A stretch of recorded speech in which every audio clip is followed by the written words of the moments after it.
You look at myfigurecollection.net, this figure is a 9.6 out of 10. Like, what the heck? Seriously bro, 9.6 out of 10. I wouldn't score this figure more than 7 out of 10. Yes.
Hi and welcome back to the channel. I'm Steven, today with an unplanned and unexpected figure review. Yeah, unplanned because I did not purchase this Miku figure.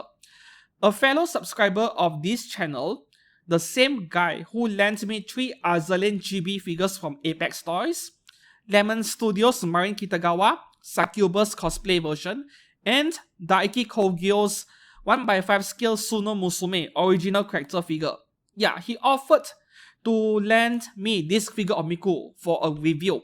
He has just purchased this figure very recently because he told me that I don't really buy scale figures that much, I don't have the space, but he really liked the character design of this Miku, not to mention how special and unique this Miku figure is, including the pose and also this base over here. Yeah, this base is something new, a music box. I've never seen anything like this before yet.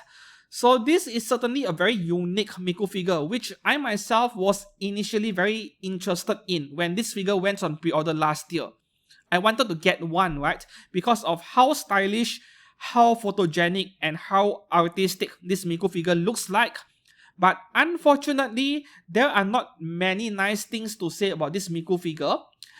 Okay, so before we get to that, the details on this figure, introductions. This is Good Smile Company's 1x7 scale Hatsune Miku Symphony version, which came out back in April 2023, 7 months ago.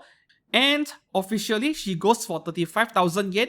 That is around $250 not yet including shipping, which is an obscene amount of money to pay for this Miku figure. My early impressions right after I unboxed and assembled this figure, this feels more like a 25,000 yen figure maximum. And this is exactly where I feel very conflicted as I make and film this review for you guys, because I did not purchase this figure. Someone else did. Someone else spent their hard-earned money. They paid a fortune for this Hatsune Miku figure, only to watch me trash this figure in a review. And I feel really guilty about it, because I don't like to make other people feel bad about their purchases, but at the same time, I need to be truthful and honest with my thoughts and reviews on any scale figure for the matter. On why I'm a bit disappointed with this Miku figure, we'll get to the details in a moment, but before that, we take a quick look at her box and also a bit of comment from me regarding the assembly process of this Miku figure. So this is what her box looks like, and I have a lot of nice things to say about the box. I have to commend Good Smile Company over here for doing a fantastic job with packaging a lot of their scale figures lately. This box feels indestructible. It is really tough, really hard. Like, you will have to try really hard to even dent this box. And if the postman somehow manages to do so, you can tell that they treated the parcel very badly. This thing is really tough. Yeah, this is a huge box, but the thickness is not so much, but because of the dimensions of the height and the width alone, you will still pay a lot for the shipping of this figure regardless because of volumetric calculation, right? For the assembly process of this figure, yeah, it felt a bit intimidating, like I don't want to break anything, this isn't my own figure and she is expensive. The first part being the foot pegs over there. There are no metal foot pegs over here, pure plastic foot peg, which is understandable in this case because this disc base over here is very thin and there is no space at all to insert metal rods, so I can understand that. The next thing is the hair, right? I've heard so many comments about her hair, and my personal experience, I did feel a bit intimidated, but not really difficult to put the figure together, fortunately. I did not plug the figure fully into the base because it is a lot easier for me to take it apart later without risking breaking anything, since I need to put her back into the box. So I left the figure partially plugged only. But that is another issue. The main issue over here is the hair. The hair wasn't difficult to put together, but the parts are not fitting properly, and this is giving me a bad impression right from the get-go during assembly process. So the two main branch over here, I call it the main branch. Yeah, right here on her head. I still decided to push the hair all the way in, unlike the foot pegs, because it doesn't feel like it will be difficult to take her apart, especially for the hair. But no matter how hard I tried to push her hair in, it wouldn't go in fully, especially on the right one over here. The left one, well, it is almost fully in except for a very slight gap over there, which I still don't like. But on the right side, just look at this picture over here. It was really difficult for me to push the pack all the way in, and it was really ugly, really unsightly because the paint job on that area is really bad. So I tried to push the pack in a bit more as much as I can, but without breaking anything. But doing so, sometimes these other parts will just pop up. It will pop out, right? And yeah, it annoyed me quite a lot. I tried my very best to push it in, and finally, this is the best I could achieve. There is still about a millimeter of gap visible over there. So the part fitting is giving me a bad impression right from the get-go. And yeah, I wasn't happy about it. And then moving on to these other parts over here, right? Yeah, the hair is supposed to be joined together over here and also down here on the base. Initially, I thought this was an absolute genius way of avoiding the need for a supporting plastic rod from below because they look terrible and I really despise them. Which unfortunately, a lot of FGO figures have those kind of support plastic rods. But regardless, there are still owners of this figure who complains about how her hair started sagging downwards over time, which I suppose is unavoidable, especially if you live in a very warm country with warm climate and weather, right? Because the material becomes softer over time and then they start sagging down due to their own weight and gravity. To Good Smile Company's credit though, I think they have tried their very best over here, given how lightweight this figure is. I was a bit surprised when I took her twin tails out from the box and it is so light. Many of my other figures, like their pigtail or their dress, are so much heavier. So Good Smile tried their best to avoid this, but yeah, I suppose that you can't avoid it completely. If you want to be absolutely safe, go and buy an extra pair of Figma stands with the clip, and then you just push up the hair strand when you display the figure. But that looks terrible in any display, so that is completely up to you. As for myself, I have only took this figure fresh out from the box for a week by now, so not enough time has passed yet for me to make any judgment on how badly the hair is going to sag down over time. It is still way too early. Hopefully it does not happen because the temperature in my studio over here, I control things as much as I can with blackout curtains and so on to keep temperatures in check. So hopefully it does not happen to this figure before I return it to the owner. Yeah. But he is already aware of this problem with this Miku figure, so he will understand, I suppose. The next thing regarding her hair, right? It can be prevented. This one over here, this back, where the two hairs are being joined together, and also down here at the base, you can see the shape of the back over there because the hair is translucent, and I can't say I like that a lot. I think Good Smile should have chosen a completely opaque material for her hair and then put in more effort into painting and weathering the hair for the color transitions over there. But that is a more expensive way to manufacture a part. Like if the material was translucent in the first place and then you only need to paint it or color inject it partially, that is a cheaper way to manufacture a figure. So obviously, these translucent parts, they look great on paper, but it is actually a cheaper way of making a figure, right? Moving on to the sculpting of this figure, this is where I have a lot of nice things to say about this Miku figure. Like, this looks very natural. It feels like something I would actually see in real life, maybe in an opera or at a concert. You have this performer performing on stage, and then at the end of the performance, she will bow down to the audience, thanking you for watching her. And yeah, it feels that way to me. Especially when you look at this figure from the correct angle, you look at her from a lower angle upwards, it feels like that. And for that reason, I would suggest you to display this Miku figure on a higher shelf, somewhere higher up, not at eye level, not below. And she will look amazing in any display collection. Miku looks very stylish and very graceful over here. For the sculpting, I would give her a 9 out of 10. Yeah. Well, at least for the main figure, things appear to be going very well until you look at her twin tail, and this is where you see a lot of train wreck going on. I have no idea what Good Smile company is doing this Miku figure because they set an expectation so high given the pricing of this Miku figure and how exquisite she looks in official product photos.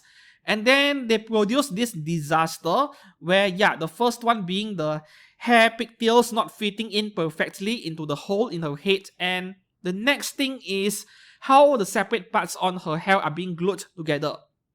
I will just show you guys these pictures and let them do all the talking. And look at this gap over here on her left twin tail. What is up with that huge hole over there between the two separate parts which were eventually glued together with epoxy?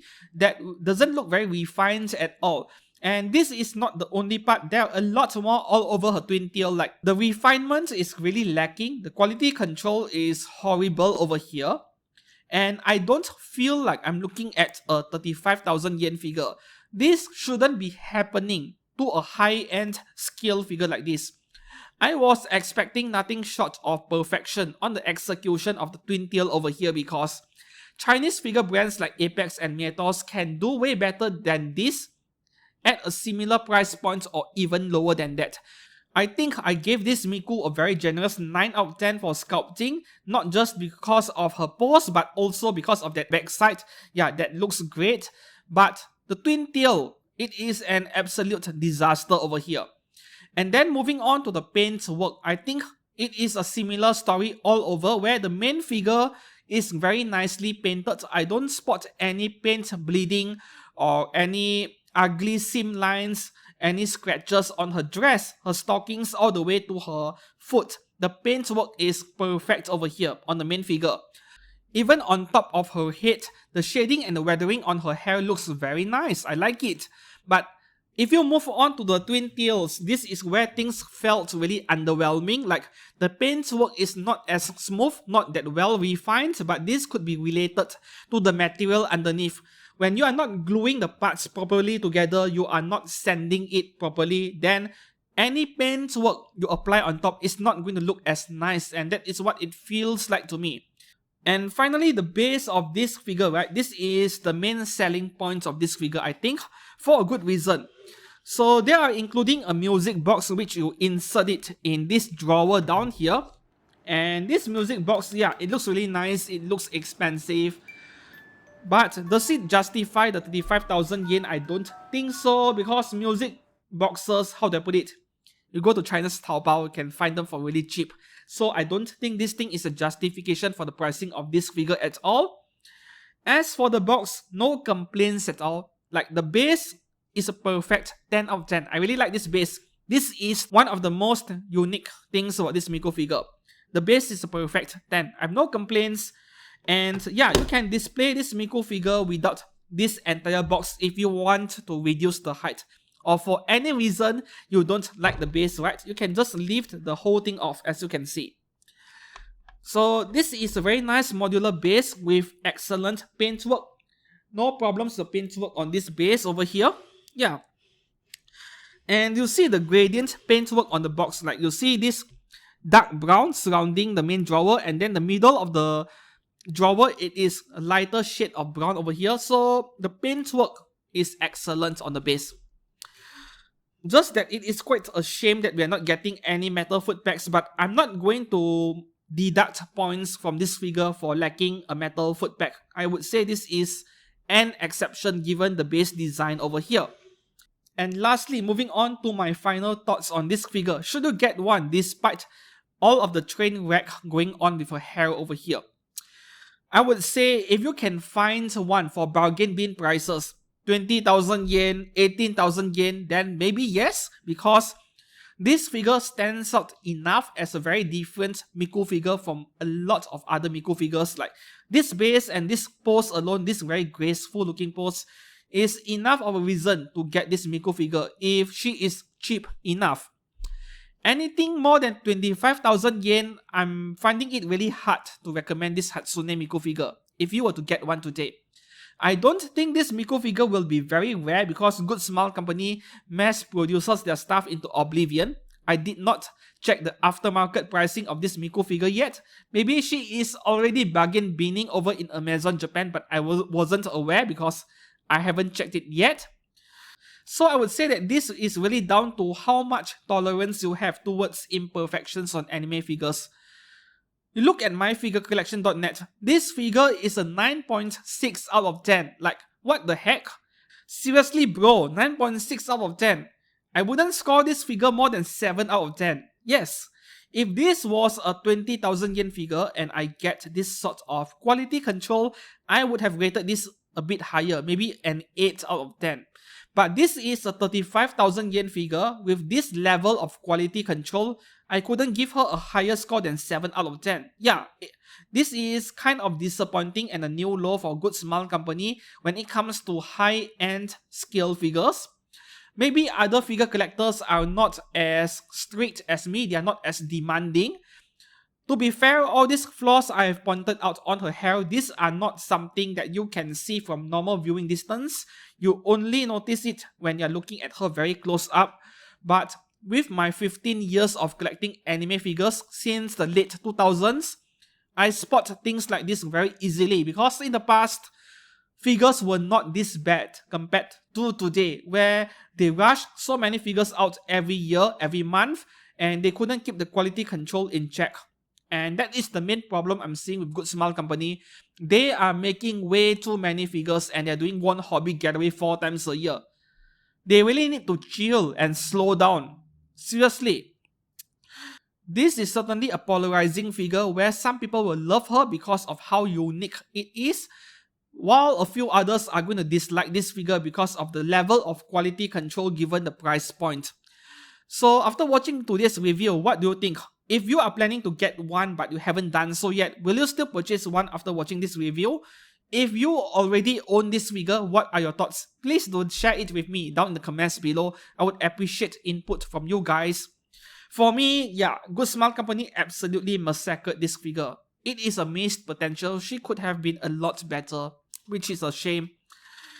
I hope that you guys enjoyed this review today, and if you did, please do give this video a thumbs up, a like, and subscribe to this channel for more detailed anime figure reviews like this one today. Until then, I'll see you guys again very soon for Figure News Fix on Sunday. Goodbye.